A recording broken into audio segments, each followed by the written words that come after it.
That's the day one of the nation's founding fathers and fourth President of the United States was born. That person is James Madison, widely known as the father of the Constitution and the Bill of Rights. From his writings in the Federalist paper, you might say he was the architect who framed our system of checks and balances. Madison believed all powers of the government are derived of, for, and by the people. And that is what brings me to the floor today, Mr. President. The public has a right to know what their government is doing and how the government is spending the taxpayers' dollars. What's more, the American people owe a debt of gratitude to our fellow citizens who bravely come forward, often at great professional risk, to report wrongdoing in government. We ought to expect that out of the government employees or any fellow citizen that knows something is wrong. So I'm here today to talk about a ray of sunlight coming from the Defense Department. More specifically, I want to alert you about the whistleblower hotline managed by the Office of Inspector General, and once in a while, good news out of that department. Now, I spend a lot of time and effort on government oversight. Congressional oversight is part of our constitutional assignment to protect the power of the purse and ensure that the laws that we pass are faithfully executed. My sights are set quite often on the Pentagon when it comes to oversight.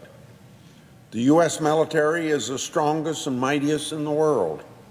Our men and women in uniform put their lives on the line to protect our sacred freedoms. Each of us should be fighting tooth and nail to make sure that they have the resources they need. But I'm not, however, talking about writing blank checks. I'm writing about making sure defense dollars are spent wisely. The Pentagon shoulders a strategic and vital mission for America, but is by no means infallible, not by a long shot. As with most any bureaucracy or corporate organization, its workplace culture dictates that each individual should go along to get along, and that's not how it should be. Institutional foot-dragging at the Pentagon, for example, has hampered efforts to root out sexual misconduct. You read about it too often. And a systemic bookkeeping system has plagued the Department of Defense for decades. Nevertheless, I keep pressing the Pentagon to fix this fiscal mess. Every dollar lost to waste, fraud, and abuse is a dollar that could be put to better use for our men and women in uniform, for better housing, as just one example. I learned long ago that one of the best ways to expose wrongdoing is by listening to whistleblowers. Whistleblowers are the ones who have their noses and ears to the ground day in and day out. They are patriots doing their job of reporting wrongdoing. These patriots know the difference between right and wrong. So when their good conscience compels them to come forward, we should hear them out. And we need to encourage others to do the same. Whistleblowers within the Defense Department help weed out improper payments, procurements, and fraud and other unethical schemes and misbehaviors that come at taxpayers' expense and the expense of military preparedness. As co-founder and co-chairman of the Whistleblower Protection Caucus, I lead efforts from Capitol Hill to strengthen protections and raise awareness for what's often an uphill battle for whistleblowers. In the rigid command of the U.S. military, the civilian workforce and uniformed members of the military are trained to follow protocol and to respect the chain of command. Instead of then receiving a pat on the back for exposing wrongdoing, too many of these whistleblowers face retribution and reprisal. I often say they're treated like skunks at a picnic. So that brings me to the DoD whistleblower hotline, a vital conduit for whistleblower complaints.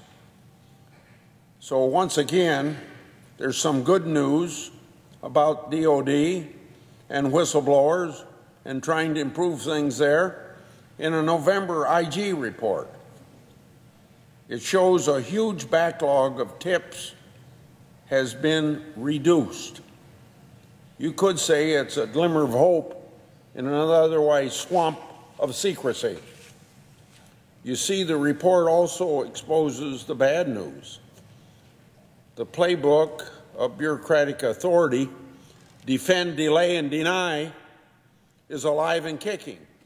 From fiscal years 2013 to 2018, the IG's office found the number of reports tripled, but it also showed the number of reprisal complaints doubled.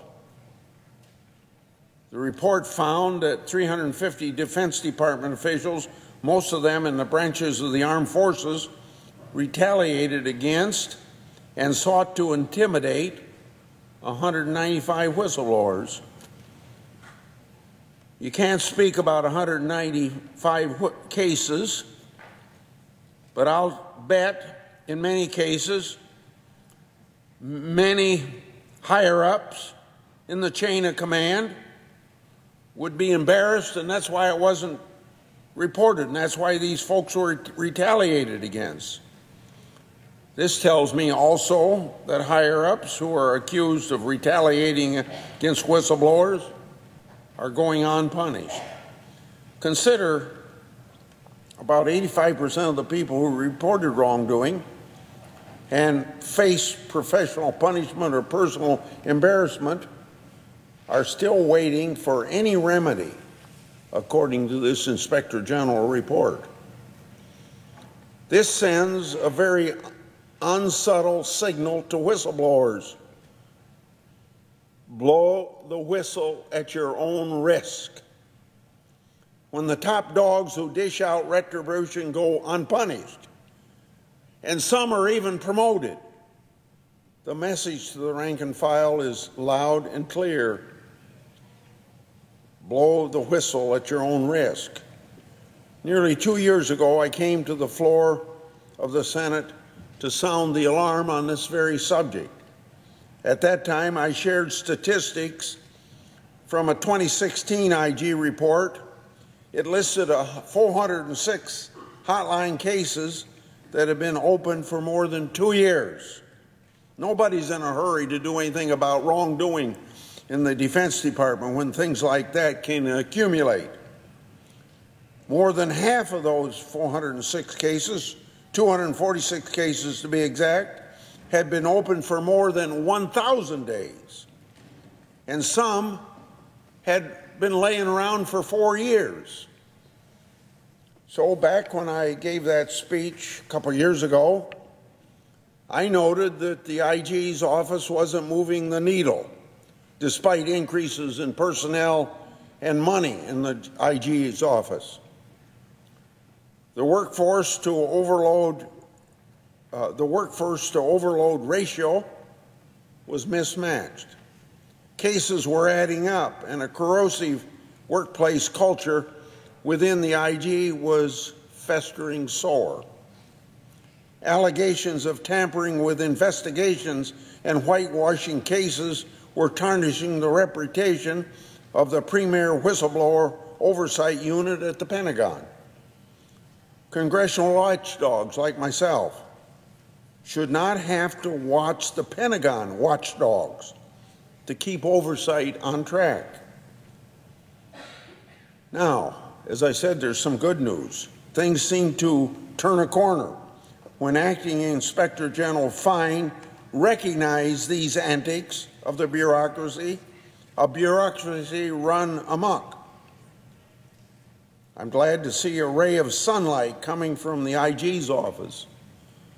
However, we still aren't yet out of the woods. I want to thank those in the IG office who are toiling to reduce this hotline backlog. However, the DOD needs to step up and face the music. DOD needs to own these failures in letting retaliators off the hook.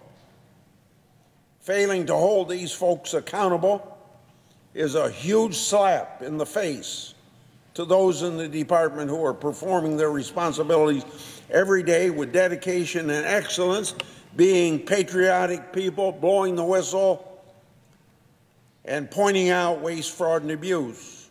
But it also happens to be a slap in the face of the taxpayers. And it's telling these patriotic whistleblowers, thanks, no thanks. Feel free to disclose your report. But we may press the mute button after processing the claim. Make no mistake about it. The hotline becomes meaningless if whistleblowers lack confidence in the system. They'll stop calling and stop reporting waste, fraud, and abuse. My advice to Inspector General Fine, put some mustard on it and add some hot sauce while you're at it. Get down to the brass tacks and recommend disciplinary action against those who retaliate against patriotic people pointing out waste, fraud, and abuse. In closing, I'd like to share a tip with the Department of Defense. This U.S. Senator will continue shining the spotlight on waste, fraud, and abuse at the Pentagon and, of course, elsewhere. And I will continue advocating for whistleblowers with every tool at my disposal. As an Iowa farmer, I know what a load of manure smells like. I'm also very aware of why farmers make hay when the sun shines. And there's a good lesson, and that's a very good lesson for good government. Sunshine helps hold government accountable to the American people. And that's why we celebrate Sunshine Week this week and every year now for, I think, 14 years.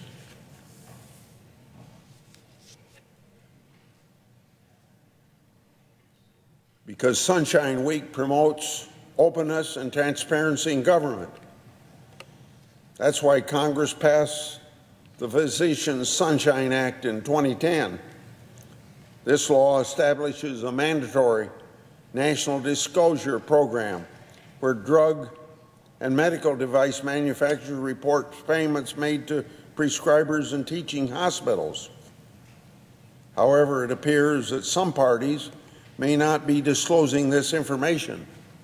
That's why, in addition to what I've told you about overseeing things in the Defense Department, it's necessary to call out the HHS and CMS to be forthcoming about whether opportunities exist for us to work together to strengthen the law where all these things aren't being reported as they should be. Sunshine is the best disinfectant. Lastly, on just a little bit different subject, and just for a minute or two, I'd like to talk about free trade for a minute. I'm calling on the administration to promptly remove the Section 232 tariffs on steels and aluminum imports from Canada and Mexico. This will help clear the path for the United States-Mexico-Canadian agreement that's to be ratified in all three countries. These tariffs and the retaliation are having a negative impact on Americans. The United States-Mexico-Canadian agreement is supposed to be a free trade agreement, but we don't have free trade with these tariffs in place. As chairman of the Committee on Finance, I look forward to helping the President with this important task. And a little bit of advice for the President would come this way, that I think he imposed tariffs on Mexico and Canadian steel and aluminum because he didn't think they were going to negotiate, and said that's why he put the tariffs on. And then, obviously, they negotiated in good faith because the President said he has a very good agreement, and I happen to agree he has a very good agreement.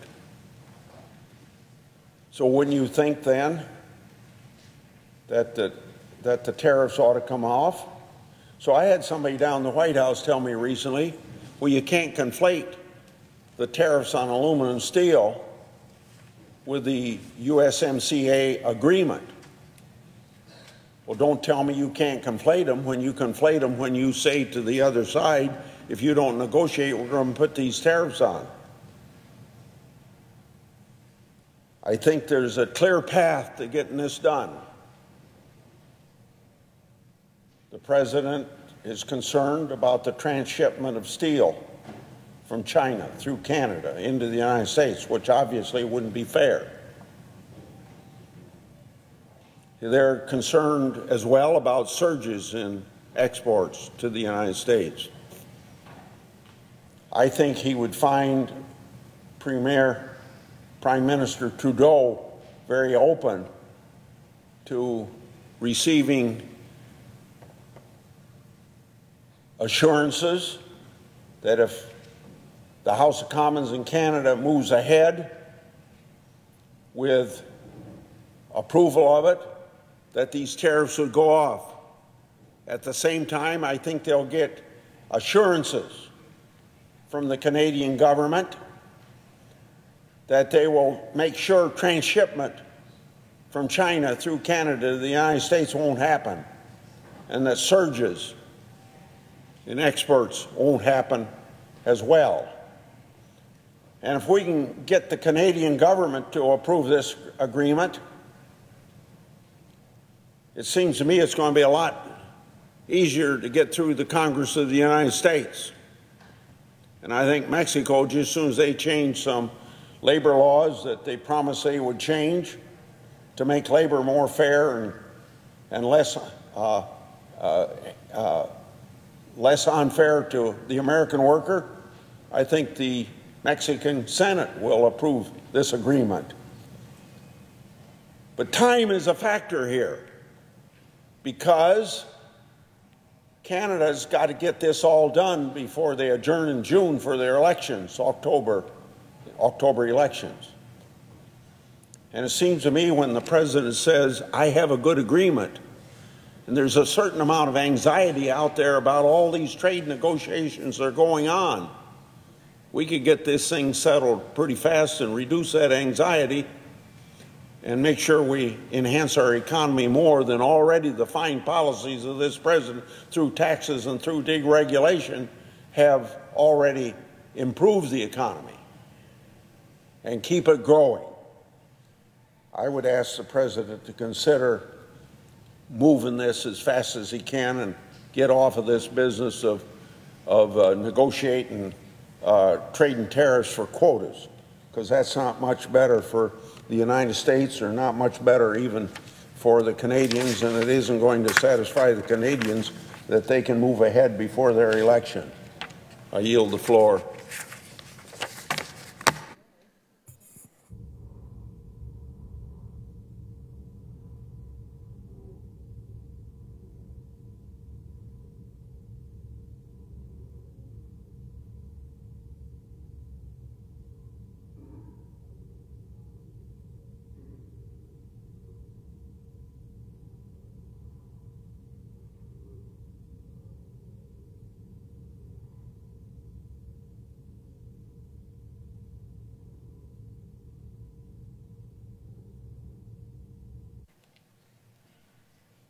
Mr. President.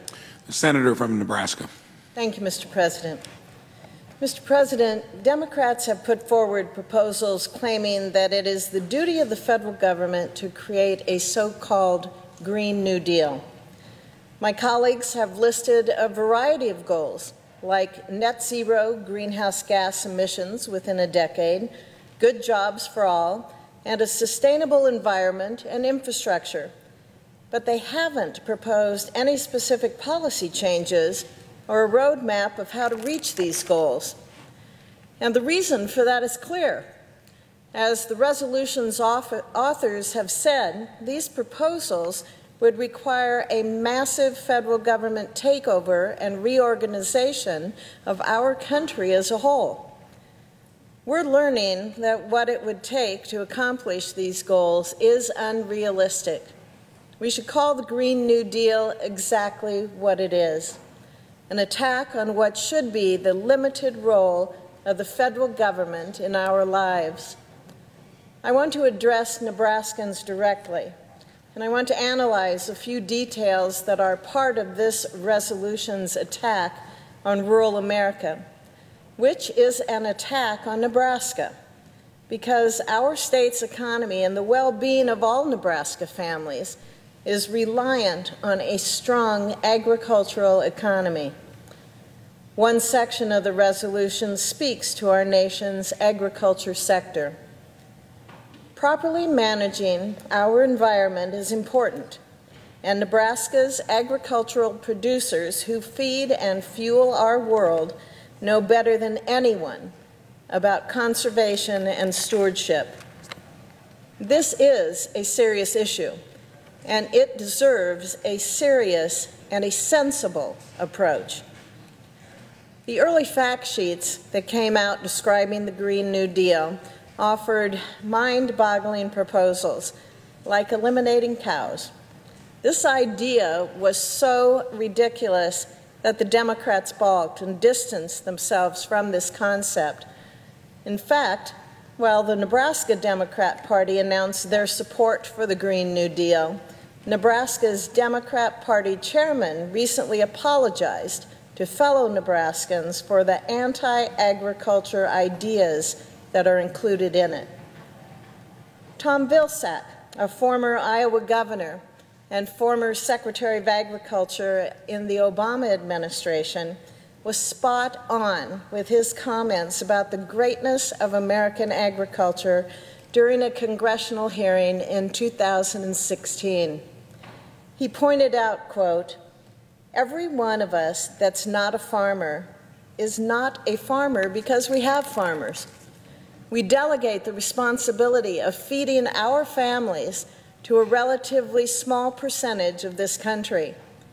85% of what's grown in this country, it's raised by 200,000 to 300,000 people.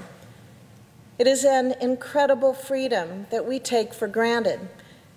And rather than being criticized, we ought to be celebrating these people, and we don't do it enough." End quote. I could not agree more. Nebraska farmers and ranchers feed a hungry world. Our soybeans, dairy, wheat, pork, eggs, and potatoes, they reach family dinner tables around the globe. Nebraska is known as the beef state. We are the #1 exporter of beef in the nation. In 2017, Nebraska exported well over $1 billion in beef products. Our beef producers are known around the globe as the best at what they do. Here are some facts. Fact: according to a recent USDA report, beef production accounts for only 3.3% of all greenhouse gas emissions in the United States. Fact: according to a Smithsonian article published in 2016, wetlands account for nearly 22% of global methane emissions. I would suggest to you that no one wants to eliminate wetlands. Nebraska ag producers care for our land and our water, and our cattle producers already have elevated levels of water regulations. For example, our feedlots must maintain a livestock waste control facility permit from the Nebraska Department of Environment Quality. Existing and new livestock operations must be inspected by the DEQ to determine if a waste control facility construction permit is required. Our producers also need a national pollutant discharge elimination system permit if their livestock facility has the potential to discharge into surface waters. Like I said, Nebraska is the beef state, but we are also the Cornhuskers, and the two go hand in hand.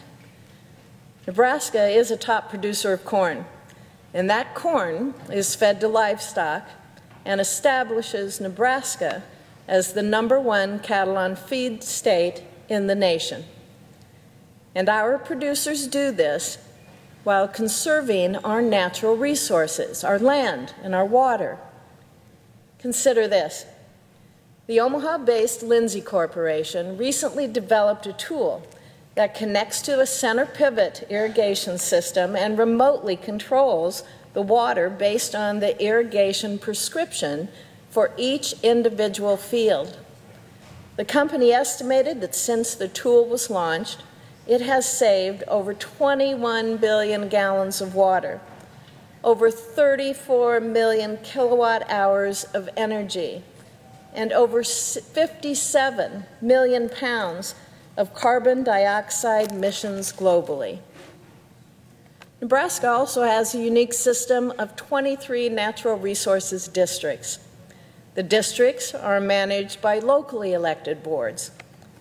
The boards have tax levy authority to support conservation efforts tailored to each of the district's unique needs.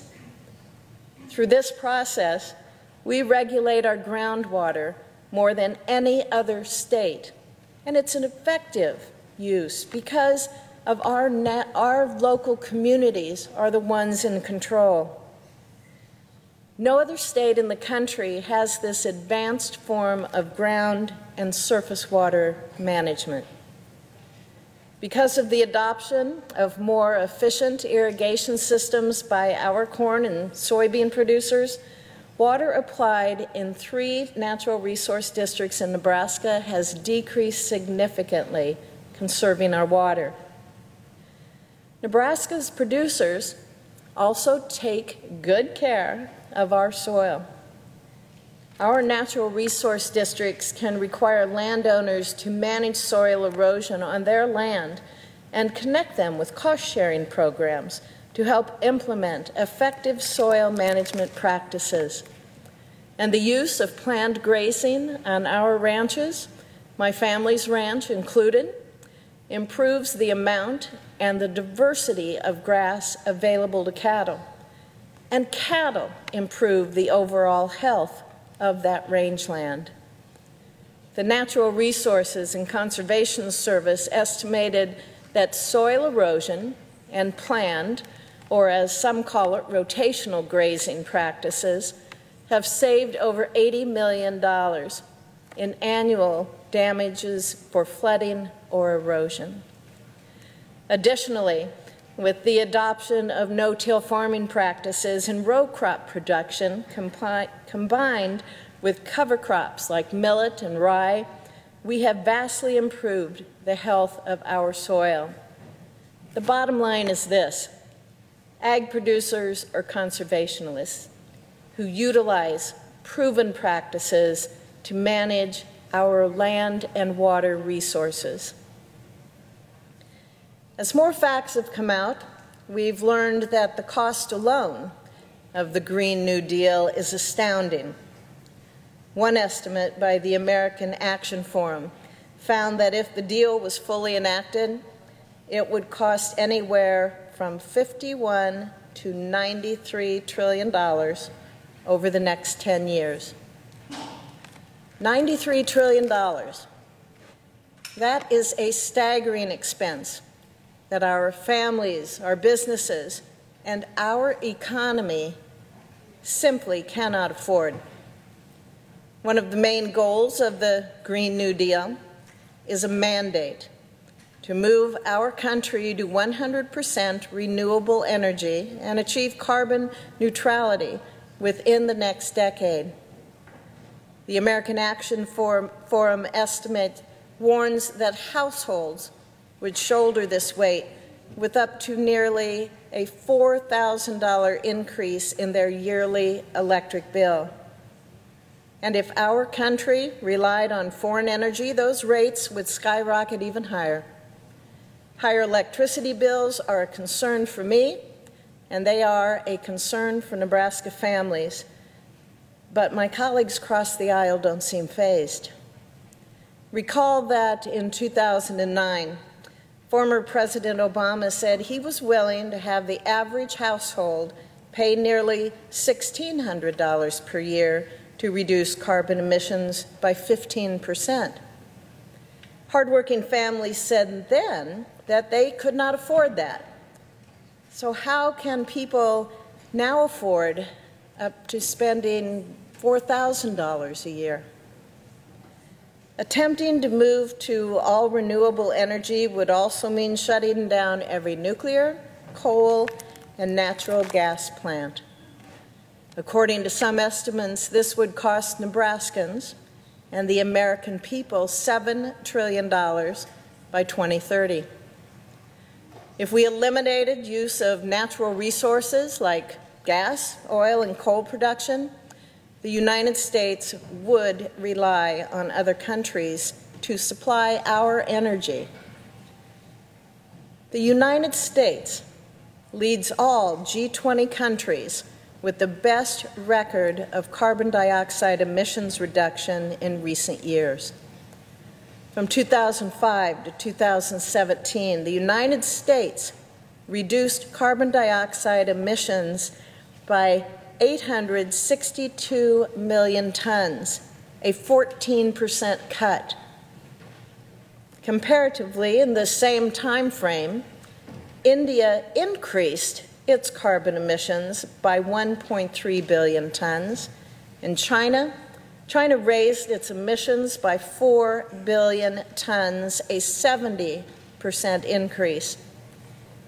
Though China is moving towards plants with higher efficiency, China already accounts for nearly half of global coal consumption.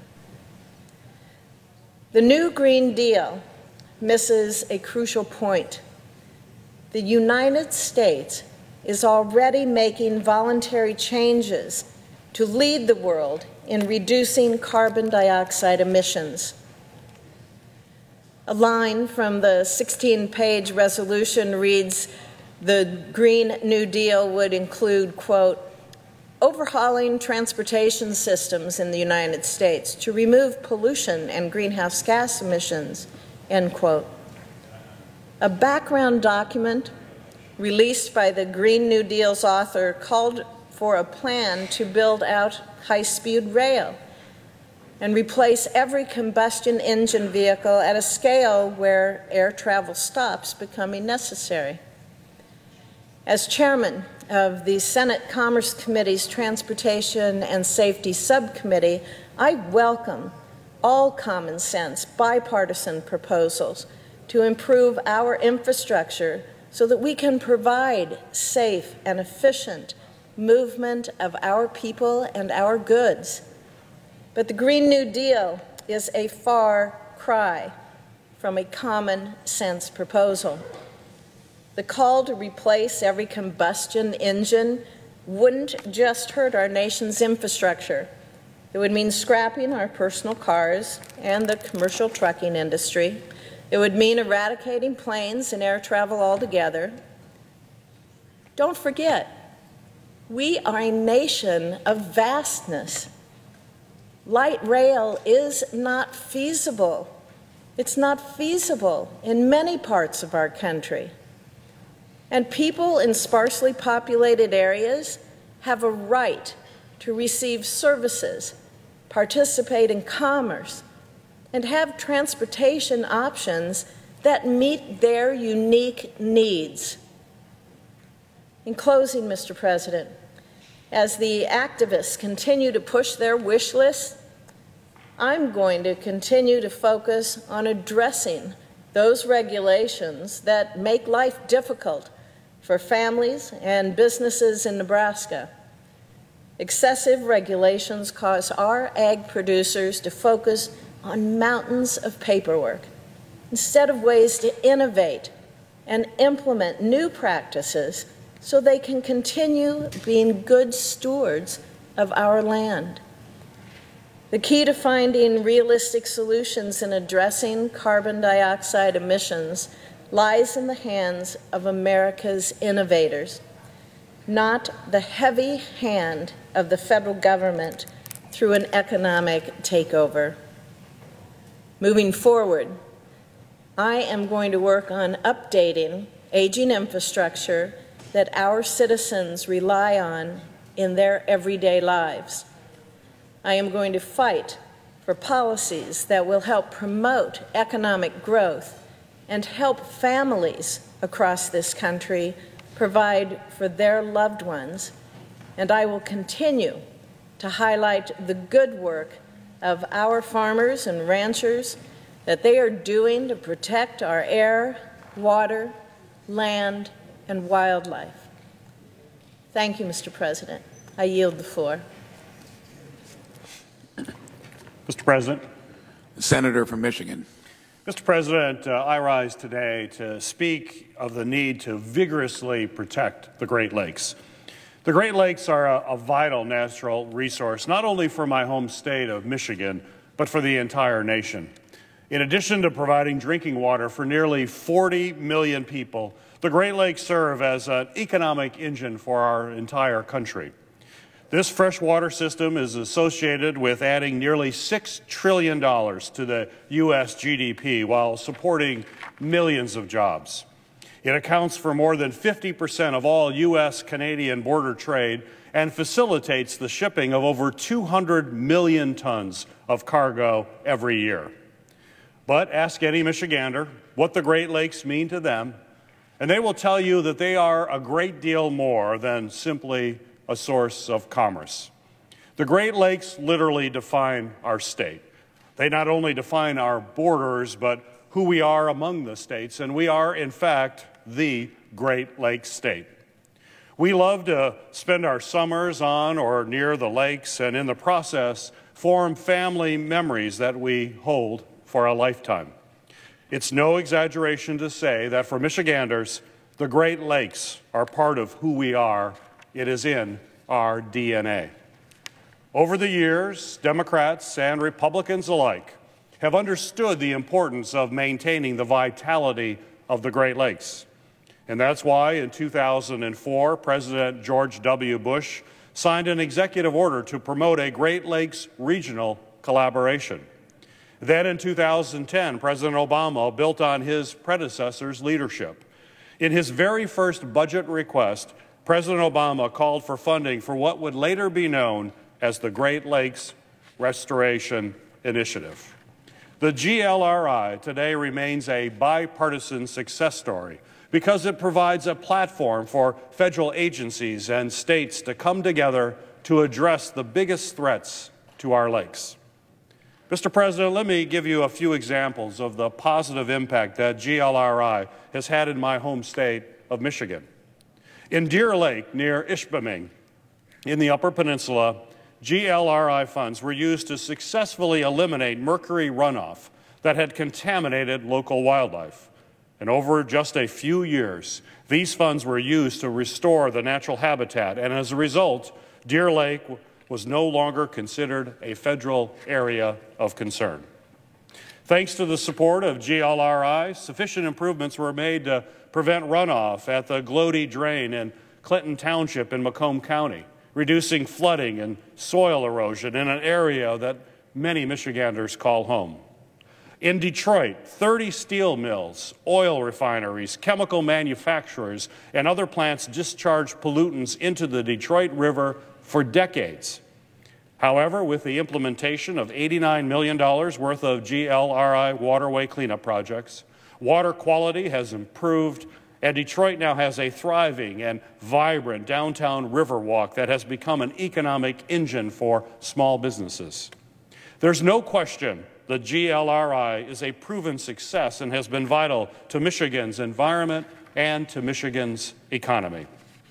But despite this success, President Trump once again is willing to risk the health, safety, and vitality of one of the world's largest freshwater systems by proposing a 90% cut, yes, a 90% cut to the Great Lakes Restoration Initiative.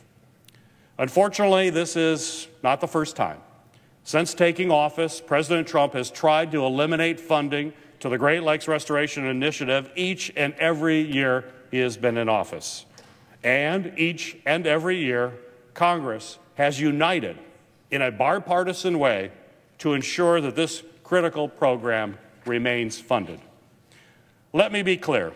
Slashing GLRI funding will have an immediate and catastrophic impact on the future of the Great Lakes and both the nearly 10 million Michiganders that I represent, as well as our entire country. Mr. President, I again ask my Senate colleagues for their support. The Great Lakes are not just a Michigan priority. They are not just a regional priority. They are truly a national priority. Fully funding the Great Lakes Restoration Initiative should never be a partisan issue. It is simply the right thing to do. And together, we can protect the Great Lakes for this generation and for future generations to come. Thank you, Mr. President, and I yield the floor. Mr. President. Majority Leader. I ask unanimous consent the Senate proceed to executive session for the consideration of Calendar 67, that the nomination be confirmed, the motion to reconsider be considered made and laid upon the table with no intervening action or debate, that no further motions be in order, that any statements related to the nomination be printed in the record, the President be immediately notified of the Senate's action. Without objection. I ask unanimous consent the Senate proceed to the en bloc consideration of the following nominations: Executive Calendar 97, 104, and 106. Without objection. The clerk will report the nominations en bloc. Nominations: Federal Mine Safety and Health Review Commission, William I. Althen of Virginia to be a member. Marco M. Rakovich, Jr. of Kentucky to be a member. Arthur R. Traynor III of the District of Columbia to be a member. I ask consent the Senate vote on the nominations en bloc with no intervening action or debate, that if confirmed, the motions to reconsider be considered made and laid upon the table en bloc, the President be immediately notified of the Senate's action, that no further motions be in order, and that any statements related to the nominations be printed in the record. Without objection. The questions on the nomination en bloc. All in favor say aye. Aye. Those opposed, no. Ayes appear to have it. The ayes do have it. Nominations are confirmed en bloc. I ask unanimous consent the Senate proceed to the en bloc consideration of the following nominations: Executive Calendar 91 and 96. Without objection, the clerk will report the nominations. Nominations: National Credit Union Administration, Rodney Hood of North Carolina to be a member. Todd M. Harper of Virginia to be a member. I ask consent the Senate vote on the nominations en bloc with no intervening action or debate, that if confirmed, the motions to reconsider be considered made and laid upon the table en bloc, the President be immediately notified of the Senate's action, that no further motions be in order, that any statements related to the nominations be printed in the record. Without objection. The question is on the nominations en bloc. All in favor say aye. Aye. Those opposed, no. Ayes appear to have it. The ayes do have it. The nominations are confirmed. I ask unanimous consent the Senate proceed to consideration of the following nomination: Executive Calendar 59. The clerk will report. Donald W. Washington of Texas to be Director of the United States Marshals Service.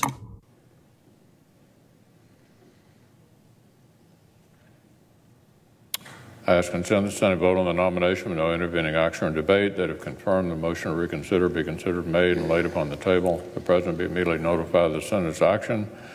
That no further motions be in order and that any statements related to the nomination be printed in the record. Without objection.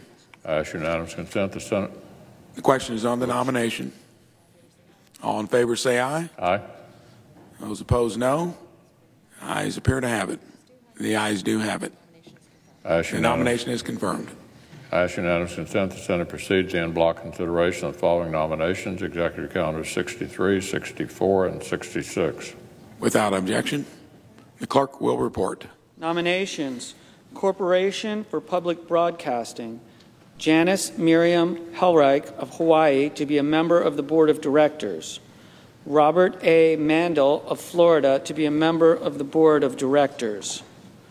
Bruce M. Rammer of California to be a member of the Board of Directors. I ask consent the Senate vote on the nominations en bloc with no intervening action or debate. That if confirmed, the motions to reconsider be considered made and laid upon the table en bloc. The President be immediately notified of the Senate's action. That no further motions be in order and that any statements related to the nominations be printed in the record. Without objection, the question occurs on the nominations en bloc. All in favor say aye. Aye. Those opposed, no. Ayes appear to have it. The ayes do have it. The nominations are confirmed. I ask unanimous consent the Senate proceed to legislative session for a period of morning business. The Senators are permitted to speak up to 10 minutes each. Without objection, I ask unanimous consent the Senate proceed to the consideration of SRS 113 submitted earlier today. clerk will report. Senate Resolution 113 designating March 25, 2019 as National Cerebral Palsy Awareness Day. Is there objection to proceeding to the measure? Without objection, the Senate will proceed. It's unanimous consent the resolution be agreed to, the preamble be agreed to, and the motions to reconsider be considered made and laid upon the table with no intervening action or debate. Without objection. I ask unanimous consent the Senate proceed to immediate consideration of SRS 114 submitted earlier today. Clerk will report. Senate Resolution 114 expressing support for the designation of March 21, 2019 as National Rosie the Riveter Day. Is there objection to proceeding to the measure? Without objection, the Senate will proceed. I further ask the resolution be agreed to, the preamble be agreed to, and the motions to reconsider be considered made and laid upon the table with no intervening action or debate. Without objection. Now, Mr. President, I ask unanimous consent that when the Senate completes its business today, it adjourn to then convene for pro forma sessions only, with no business being conducted on the following dates and times, and that following each pro forma session, the Senate adjourn until the next pro forma session. Friday, March 15th at 11 a.m., Tuesday, March 19th at 9:30 a.m., Thursday, March 21st at 2:10 p.m. I further ask that when the Senate adjourns on Thursday, March 21st, it next convene at 3 p.m. Monday, March 25th, and that following the prayer and pledge, the morning hour be deemed expired, the journal of proceedings be approved to date, the time for the two leaders be reserved their use later in the day, morning business be closed, and the Senate proceed to executive session to resume consideration of the Bade nomination. Finally, notwithstanding the provisions of Rule 22, the cloture motions filed during today's session ripen at 5:30 p.m. Monday, March 25th. Without objection. So if there's no further business coming before the Senate, I ask that stand adjourned under the previous order following the remarks of Senator Sullivan. Without objection. Mr. President. Senator from Alaska. Mr. President, it's that time again on the Senate floor when I get to recognize someone special from my state, someone we refer to as the Alaskan of the Week, someone who makes our state, our great state of Alaska, in my opinion, the best and most unique state in the country. I know it's the Page's favorite speech of the week as well. I don't think you're going to be disappointed on this one. The young men and women here working as Pages.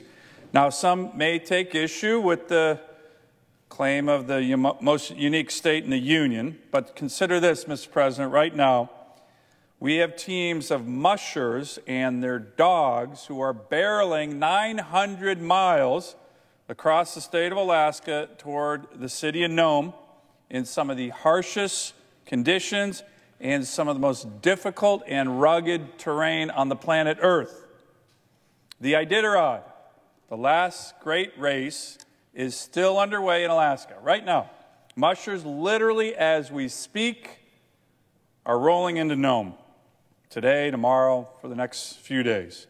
Now, we salute all the mushers and their dogs, the athletes. These dogs are great athletes, for their hard work. And we're particularly proud this year, for the first time in history, 3 women, Paige Drobin, Jessie Royer, and Allie Zirkle, are among the top 10 finishers in the Iditarod this year. Like all races, there's a winner. And Mr. President, our Alaskan of the Week, you see a great picture of him and his dogs here, is the winner.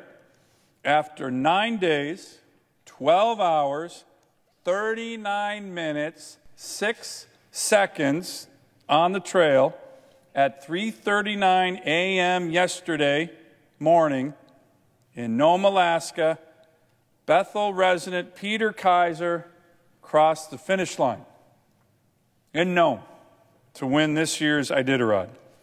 This win is also historic, Mr. President, for a number of reasons. Pete is the first person from Bethel, Alaska, to win the race.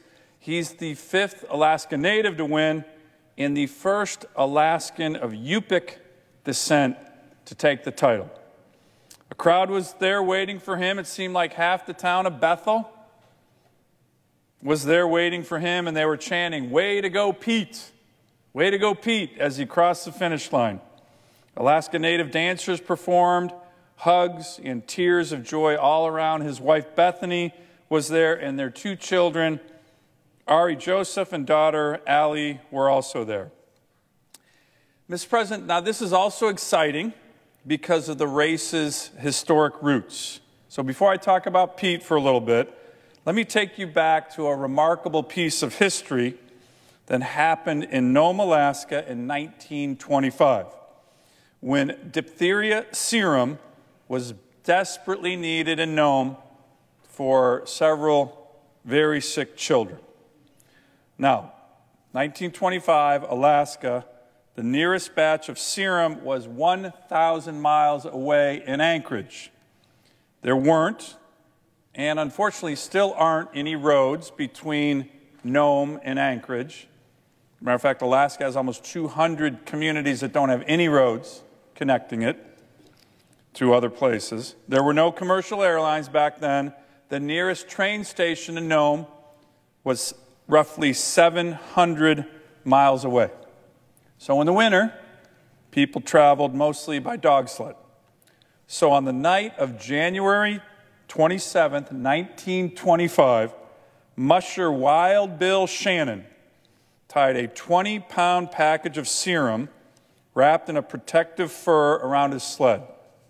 He and his 9 dogs started this hundreds of miles journey, the Great Race of Mercy, it was called back then, across the frozen Alaska land. The entire nation was watching. This was reported in newspapers all across America. Now, Wild Bill went for some time, and miles later, he met up with another racer and another team of dogs.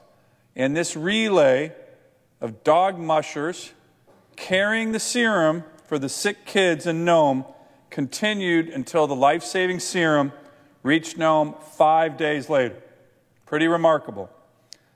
That original race, as I mentioned, in 1925, began to be reenacted with some twists in 1973. No relays, just one musher and his dogs running the whole route. And it continues today in honor of that life-saving mission that happened, save the kids, by the way, in Nome, gosh, almost a century ago. And what a race it is. The mushers face frostbite, howling winds, and blizzards. They risk getting lost in the great Alaskan wilderness. In fact, they risk their lives along the way. Entering the race at all requires fierce determination. But, Mr. President, winning the race, like Peter Kaiser just did, requires even more than determination. It requires years of grueling training. It requires guts, and it requires an Alaskan-sized heart. That's what Pete Kaiser has. So let me tell you a little bit about Pete, our Alaskan of the Week and the 2019 Iditarod champ. He's 31 years old. He was born and raised in Bethel, and he traces his mushing roots back to his great-grandfather, who came into the country as a gold miner and made extended trips with his dog team from the interior part of the state to Bristol Bay. His great-grandfather met and married a beautiful Yupik woman who had been raised in an orphanage, and that was his great-grandmother. He grew up with dogs. He and his sister loved mushing. When Pete was in college, he decided what he really wanted to know everything about dogs that he could, and that passion turned into dog mushing full-time in the great state of Alaska. According to him, that mushing, that determination, that hard work gave his life focus and purpose. Pete has won another race, Bethel's Kuskokwim 300, 4 times in a row, and has run every Iditarod since 2010, placing 5th 3 different times. But this year, he won it all, took the gold. And this was not an easy year on the trail, Mr. President. In 2017, it was one of the coldest Iditarods on record. Most of the trail, most of the time out there was 30, 40, maybe even 50 below zero. Very cold, very dark. This year, interestingly, was one of the warmest. The lack of snow in some areas presented challenges.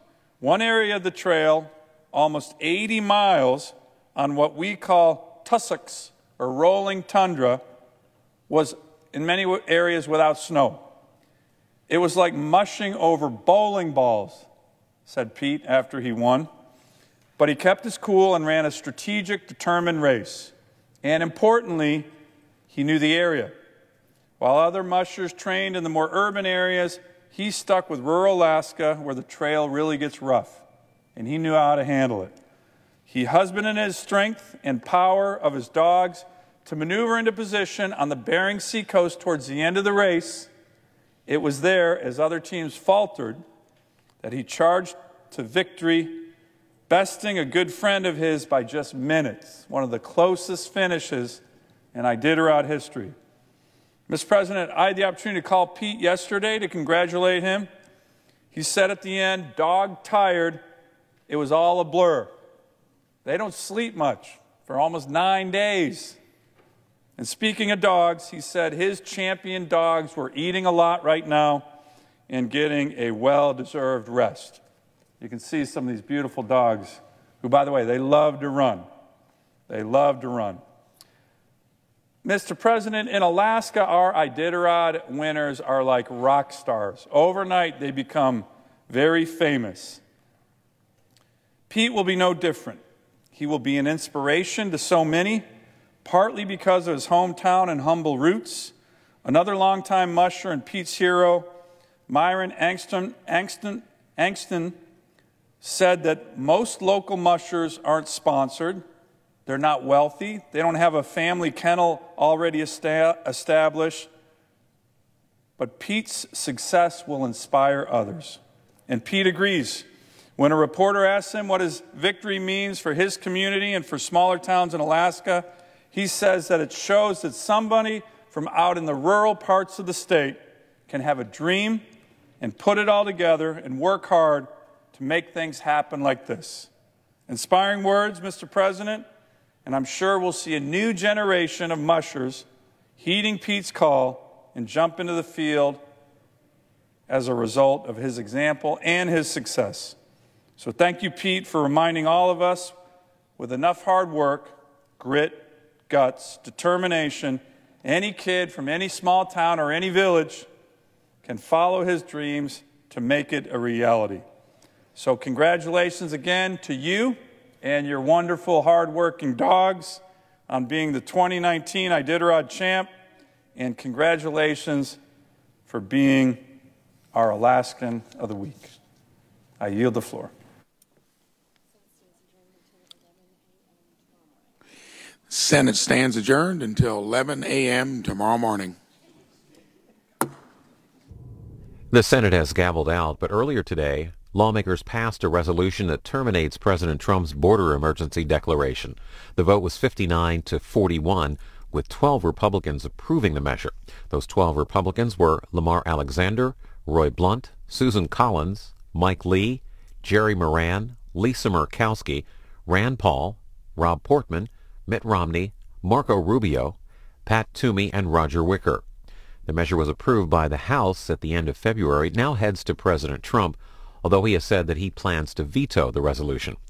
Several members came to the floor earlier today to discuss that resolution. We start with Utah Republican Mike Lee. Mr. President, it's significant that the very first clause of the very first section of the very first article of the Constitution consists of the words, "All legislative powers herein granted shall be vested in a Congress of the United States, which shall consist of a Senate and a House of Representatives." The Founding Fathers wasted no time in getting right to the heart of the matter, which is to say that the legislative powers within the federal government, that is the power to make law within that federal system, would themselves be exercised only by the branch of that government most accountable to the people at the most regular, routine intervals. This system of government, of course, involved three branches, one that would make the law, one that would enforce the law, and one that would interpret the law. That system of government relied necessarily and quite appropriately on the fact that each branch of government would operate within its domain and would jealously guard the powers reserved to it, neither exceeding the powers granted it nor accepting a diminution of those powers. It's with that topic in mind that I rise today, reluctantly, in support of the resolution before us. When I speak, and some of my colleagues might even say nag about our constitutional framework, when I insist that every word, every clause, and every principle does in fact matter, that we take oaths to support and defend the Constitution of the United States. We do so, in fact, right here on these very steps in this very chamber when we start each term of office. We're duty-bound to adhere both to the letter and to the spirit of that document, and we should do everything we can to avoid straying from it. When I say some of these things, I'm sometimes accused by some of naivete. I'm told that the old schoolhouse rock version of how a bill becomes a law works in theory. It sounds nice in theory, but it's somehow passé in a vast, diverse, continental nation, including about 230 million people today. I'm told that given the responsibilities of the United States as now a vast global and economic power, and Congress's inability to get things done, we have no choice but to accept and even encourage a system of government in which we're relegated to the back seat of the very things that we were supposed to be doing in the first place, which is passing law, which is setting policy within the federal government. But, Mr. President, this faux sophisticated analysis gets things exactly backwards. It is the advocates of executive overreach and judicial supremacy who are naive. They believe that given our nation's size and diversity, only centralized government can rise above partisan, ideological, regional, practical differences and unite us behind one policy. But the dysfunction now strangling this city, strangling this body, toxifying our political discourse, is directly related to this relentless march towards centralization. We think somehow that by pulling power into Washington, and within Washington, to the less accountable branches of the government, that is, to the other two branches that are not this branch, that we're governing. No, that's not governing. It's ruling. Through centralization, we empower and enrich the political and corporate classes. at the expense of the working and middle classes. Centralization is not unity. It's surrender. Surrender to exactly the kind of monarchical and abusive sort of government that our founding fathers were trying to protect us from. Political elites often reassure us and reassure each other that these deviations from constitutional norms are somehow victimless endeavors. No one cares about the process, they insist. But, Mr. President, the Constitution is all process. That's the whole point, is process. The Constitution doesn't resolve our political differences. It lays out the processes by which we are supposed to resolve them. Brushing that process aside does not override our disagreements. It intensifies them. It escalates them, ratcheting up our politics into an all-consuming war of outrage and contempt. My Democratic colleagues, some of them at least, would have us believe that this vote is about President Trump and President Trump alone. It's not.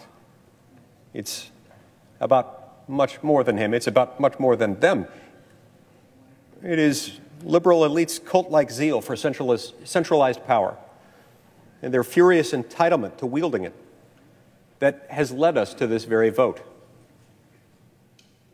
Now, I'm not sure that the Democratic Party cares immensely as an institution about presidential overreach. I'll leave that to them to decide and to exhibit.